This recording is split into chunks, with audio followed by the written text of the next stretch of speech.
D'Angelo's and another episode of the South Range Raiders show with David Rock, the Coach's Corner. Once a week we meet here, and ladies and gentlemen, what a week we had for the South Range Raiders. It was David versus Goliath, quite literally, and David comes out once again. I mean, the people still, after everything that has been done, and I get it, like Poland comes in, they're undefeated. There's a lot of hype around them. There's a lot of people excited about them, as they should be.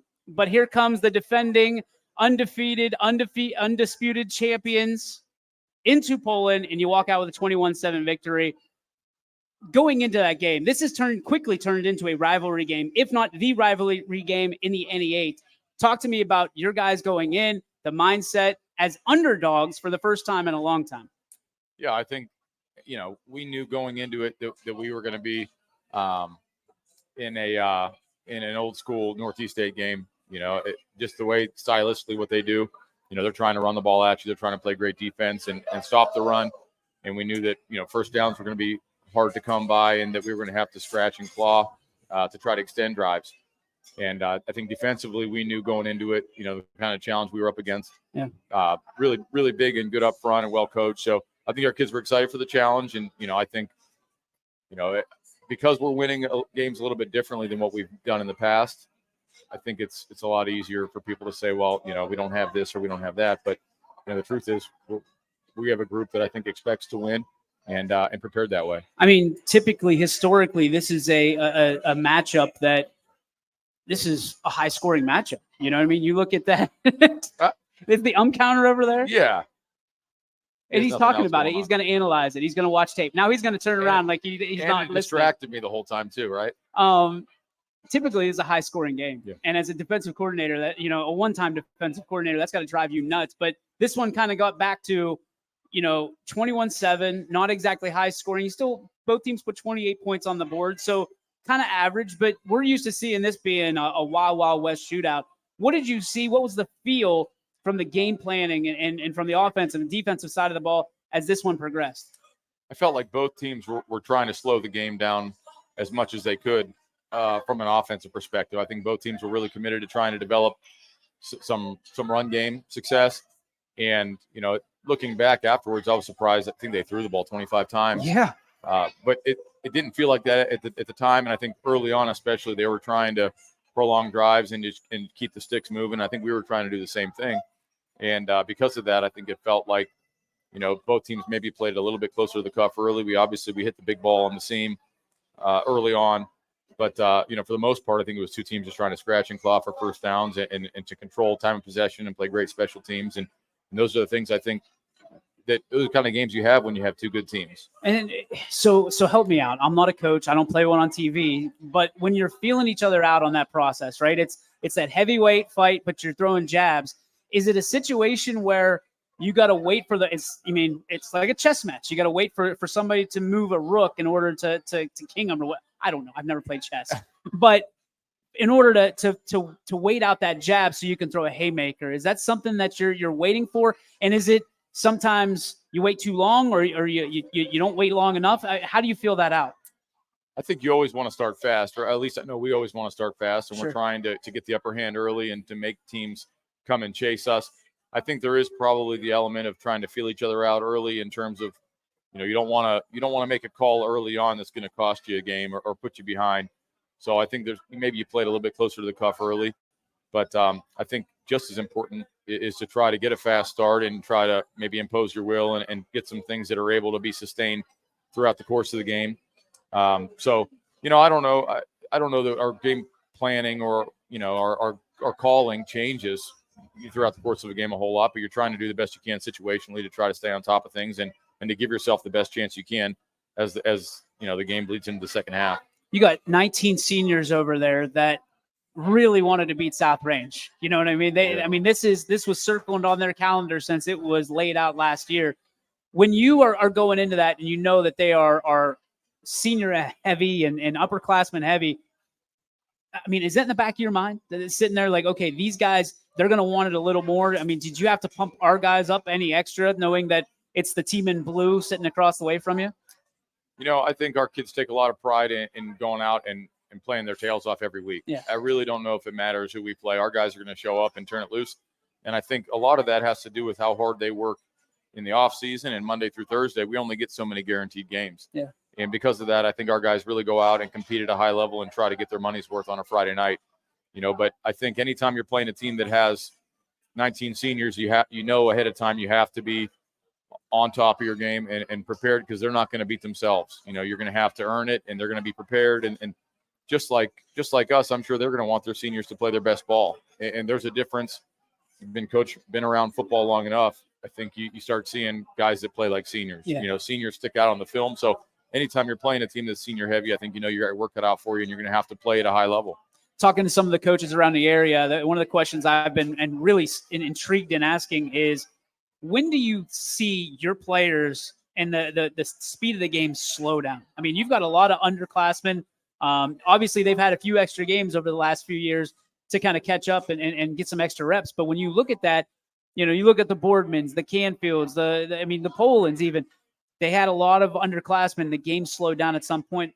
I feel like the game slowed down a little bit quicker for South Range this year, maybe week 2, week 3-ish, instead of wait until week 5, 6, 7. I mean, do you agree with that? Yeah, I think it happens at a different time, probably for everybody. It's different, from kid to kid. But I agree with you. I think that over the past couple of weeks, it's been more visible or more apparent that the game's starting to slow down for some of our younger guys. And the biggest way I think that you can tell is that you can start seeing guys play more confidently. I go back to Aiden Dominguez last week. I thought he really put a lot of things together. He had a great week. And I think on Friday night, you could really see him playing with more confidence and playing with the ability that we all know he has. But, it just took him a little bit longer to really get to where he's playing confident and fast and loose. But I think it's a little bit different for everybody.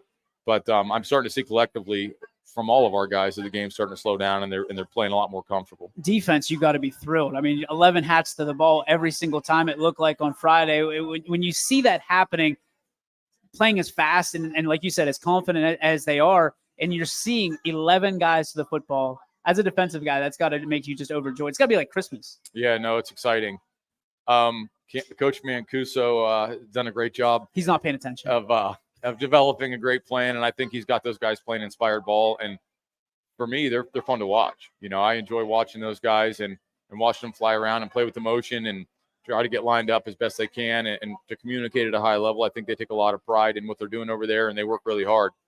Going back to Aiden, I know him and Coach Mancuso met multiple times last week, on their own, trying to get a plan together and trying to get him more comfortable. And I think you could see a lot of that showing up on Friday night. So they're fun to watch. And for us to play the style of football we want to play, those guys are going to have to be really good down the stretch. So I thought he was coming on. I was hoping, yeah. As a coach, when you see the hot hand, right? You talked about Aiden. You see it defensively. Are you trying to build in more plays? Are those conversations you talk about with your coordinators and say, hey, we need to be – this guy's on fire right now. Kind of like basketball, get him the ball. I think those guys just naturally feel it. And so much of calling defense or offense in a game, I think, is a feel thing and something that, I really do try to stay out of their way as much as I can. Sure. I don't know what they're planning ahead for or what they have coming down the pipeline. And I think especially both Nico and Coach Allegretto, I think, are really good at getting in a rhythm and getting the flow of the game. And the last thing I want to do, or any of us want to do, is to try to take them out of the rhythm. So, but to answer your question, I think both of them are very aware of who's playing well and who's feeling good. So, and they try to get those guys involved and make the biggest impact that they're capable of. Gerard, this week, as we turn the page, another bright light situation from the media. And just like last year, I mean, they seem to circle this one on a yearly basis. Last year was supposed to be very close. Didn't turn out to be that way. Gerard obviously has a chip on their shoulder coming into this game, trying to wreck your homecoming. What things do you see with Gerard that you're preparing your guys for this week specifically? I think it's more of the same. Every year they're really skilled on the perimeter. They do a great job of getting guys in space, and they always have guys that are dangerous once they get the ball in space. Sure. So they got a great quarterback, big, strong-armed kid that throws it around good. I think he does a great job sitting in the pocket and making some really tough throws, and then also getting the ball out on time, when he has to. So they're a great challenge for us. And, again, it's stylistically, it's kind of what they've done for the past 4 or 5 years. But I think, right now you can kind of see, just like we were talking about, they're playing some older guys now that you can tell they're playing a little bit more freely and with a little bit more confidence.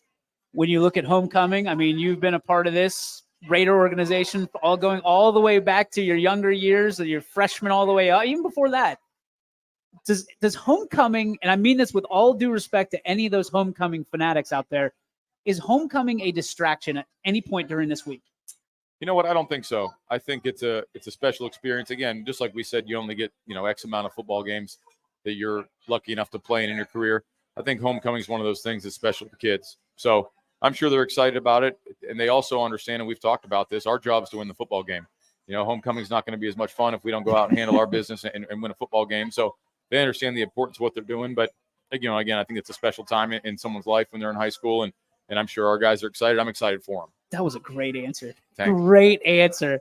All right, so there's a lot of talk right now about turf and grass. You've played on both of it. I mean, is there a preference at this point? I mean, I feel like turf's come a long, long way from AstroTurf. Sure. But you look at the NFL and they're talking about what it costs to replace $12 million or whatever to replace every turf field in the league. And now all these high schools have invested hundreds of thousands of dollars in these turf fields, and now people want to take it the other way. For you, are you buying that, or is it just another financial thing? I'm definitely not smart enough to look at the data and the analytics on what's more dangerous, what's more beneficial to players. I would say this: I think that, in my experience, at least, turf has been more beneficial. Yeah, I think it's one of the things that people don't talk about as much is when you're talking about the NFL, the grass that they're playing on is not the same quality of grass that we would be practicing on or that we would be playing on. It just costs. I mean, go to a golf course and ask them how much money they spend on maintaining grass and getting it right. So I don't know if I buy that it's a whole lot safer to play on grass, unless you're talking about the Crew Stadium or Cleveland Browns Stadium where the stuff's manicured and that costs a fortune. So I don't know. I'll tell you this though, as a football coach, turf is much, much better, I think, just because we're not ending up with mud all over the place, and it makes things a lot easier. If it's rained or if it's snowing or whatever, it's still easy to get a quality practice. So selfishly, I would say that I'd rather be on turf, but at the end of the day, I think you have to err on the side of whatever's safest for your players. I'm kind of with you on that one. I think it's 6 and 1, half a dozen the other at this point. The grass is almost real. You know what I mean? Right. From the standpoint of, it still needs replaced every 10 years or so, something like that. All right, let's take it off the field. In this beautiful restaurant, in this wonderful restaurant in front of all of these people, do you get a regular order, or do you take a tour of the menu here at Giangelo's? You know what? I've had the pizza every time I've been here. Okay, what's on the pizza? So I think we had I think it was just standard cheese pizza, mostly because the kids are usually here and they're picky about it. So I've had the cheese, but it's been great. I'm a pretty boring eater anyways. And by boring, I mean I'll eat just about anything. So but we've had the cheese pizza and it was great. All right. What's the motto for the Raiders this year? All in. All in. Can you take me through kind of the select? I know the seniors selected, right? Mm-hmm. Can you take me through kind of what they told you about the all in process? You know what? It was pretty straightforward and pretty simple for me. I think Cam Carr was the senior that came up to me and said, "Hey, coach, we met as a senior group and we've decided we want to be all in." And he actually told me, he said, we talked to the juniors also, which I thought was really big of the seniors and cool. But he just said, we want it to be all in. Is that okay with you? And I said, yeah, I think it's great. So it was completely on the seniors and juniors, I guess. And I think they did a great job picking. I'm excited about it. In the spirit of homecoming, let's talk about your threads for your favorite homecoming. Now my homecoming, we didn't wear suits or ties or anything like that. Yeah. We just showed up after the football game and went. Right. What was it like for you? I think I only went to one homecoming. Really? I wasn't. You're gonna find this hard to believe, but I'm not much of a dancer. No way. Yeah, I'm not overly outgoing. So I think I went to one homecoming, and I'm guessing I probably wore like a shirt and tie or something, but I couldn't even tell you what I wore. I'm gonna try to get my hands on that picture. Yeah, that homecoming picture. We'll put it on Friday right before the game. All right. You're not much of a dancer?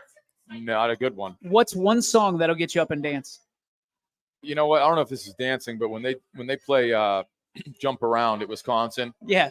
Like, I don't know if I'm dancing or jumping, but that gets me pretty pumped up. Like, I want to move around when I hear that. It's the same thing, dude. Yeah. What was the first dance at your wedding? Do you remember that? Oh, you're going to get me in trouble. I'm sorry. It was Bryan Adams. I can sing the song, and I don't know the name of it. Somebody's gonna have to ask my wife. Everything we do for you. No, I don't even know if that's Bryan know. Adams. She's not even paying attention. But Well, it's a then Bryan Adams song. You're safe. Yeah, I think Just I'm good. we'll delete this. Yeah, don't worry about Don't it. let her be on social or anything. Yeah. David Rock, good luck to you against Gerard. Thank you. Appreciate you Appreciate as it. Thank always. Good luck. We will see you next. Heaven. It's heaven. It's heaven. It's heaven. It's back. Heaven. Just like that. Heaven. It comes to him like that. Yeah. Back with more on the South Range Raiders.